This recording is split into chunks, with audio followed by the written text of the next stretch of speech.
இந்த படத்தோட ஆரம்பத்திலே நம்ம ஹீரோவும் ஹீரோயினும் சேர்ந்து டியூட் அப்படிங்கிற ஒரு ப்ராங் கம்பெனி வச்சிருக்கிறத காட்டுறாங்க. அதாவது யாரையாவது சர்ப்ரைஸ் பண்ணணும்னா இவங்களே அதுக்கு ஐடியா யோசிச்சு அதை அழகழகாக எக்ஸிக்யூட் பண்ணி கொடுப்பாங்க. ஹீரோயின் வந்து ஹீரோவுக்கு அவங்களோட மாமா பொண்ணு ஒரே நாள் அதே பிராங்க் மாதிரி நம்ம ஹீரோயின் ஹீரோவுக்கு லவ்வை ப்ரப்போஸ் பண்ணுறாங்க. அந்த இடத்துல லவ்வை ஒத்துக்கிட்டு நம்ம ஹீரோ தனியாக அவகிட்ட வந்து என்ன சின்ன வயசுலேருந்து நான் உன்னை அப்படி பார்த்ததே இல்லை அப்படின்னு சொல்லும்போது நம்ம ஹீரோயின் அவன்கிட்ட இது பிராங்க் தானே அப்படின்னு கேட்க அதுக்கு அவன் இது இல்லை இது உண்மை உன் மேலே எனக்கு ஜீரோ ஃபீலிங்ஸ் அப்படின்னு சொல்ல ஹீரோயின் பயங்கரமாக அப்செட் ஆயிடுறாங்க. நம்ம ஹீரோயினோட அப்பா ஒரு அரசியல்வாதி, அதுவும் பால்வழித்துறை மினிஸ்டராக இருக்காரு. அவரோட தங்கச்சி பையன் தான் நம்ம ஹீரோ. இப்போ லவ் ரிஜெக்ட் ஆனதுனால ஹீரோயின் ஃபாரினுக்கு படிக்க போயிடுறாங்க. ஆனால் அவங்க கூட இருக்கிற வரைக்கும் நம்ம ஆளுக்கு எந்த ஃபீலிங்குமே இல்லை. இப்போ அவங்க இல்லாததுனால நம்ம ஹீரோயின் ரொம்பவே மிஸ் பண்ணுறாரு. அப்போ தான் அவருக்கே தெரியுது நமக்கே தெரியாமல் நம்ம அவளை லவ் பண்ணியிருக்கோம் அப்படின்னு. உடனே அவங்க மாமா கிட்ட போய் நான் குரலரசியை கல்யாணம் பண்ணிக்கிறேன் அப்படின்னு சொல்ல அவரும் சொந்தம் விட்டு போயிடக்கூடாது அப்படிங்கிறதுக்காக ஒத்துக்கிறாரு. ஏன்னா ஏற்கனவே அவரோட தங்கச்சி அவர் கூட பேசாமல் இருப்பாங்க. இப்போ கட் பண்ணால் எல்லாரும் கல்யாணத்துக்கு ரெடி ஆகுறாங்க. நம்ம ஹீரோயின் ஊர்ல இருந்து வந்துடுறாங்க. ஆனால் இங்கே தான் ஒரு ட்விஸ்ட் வருது. நம்ம ஹீரோயினுக்கு இந்த கல்யாணத்தில் கொஞ்சம் கூட இஷ்டம் இல்லை. ஏன்னா அவங்க வேற ஒரு பையனை காதலிக்கிறாங்க. இப்போ நம்ம ஹீரோ என்ன பண்ணுறாரு தெரியுமா?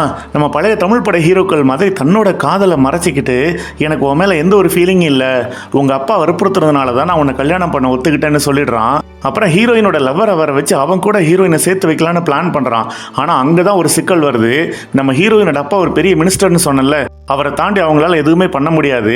இப்போ ஹீரோயின் அப்பா கிட்ட போய் இந்த மாதிரி நான் வேற ஒரு பையனை காதலிக்கிறேன்னு சொல்கிறா.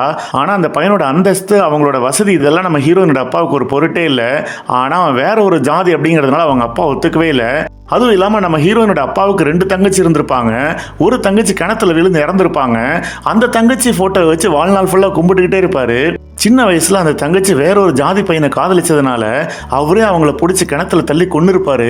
அதை ஹீரோயின் கிட்ட சொல்லும்போது இதை கேட்டு ஹீரோ அதிர்ச்சி ஆகுறாங்க. ஆனால் அது ஒரு பிராங்க் அப்படின்ற மாதிரி அவர் சமாளிக்கிறாரு. இப்போ இப்படிப்பட்ட ஒரு ஆளுகிட்ட இருந்து அவங்க எப்படி தப்பிக்கிறது அப்படின்னு கேள்வி வருது. வெளிநாட்டுக்கு போயிடலான்னு பார்த்தா அதுக்கு அந்த லவ்வர் கிட்ட பாஸ்போர்ட்டும் இல்லை.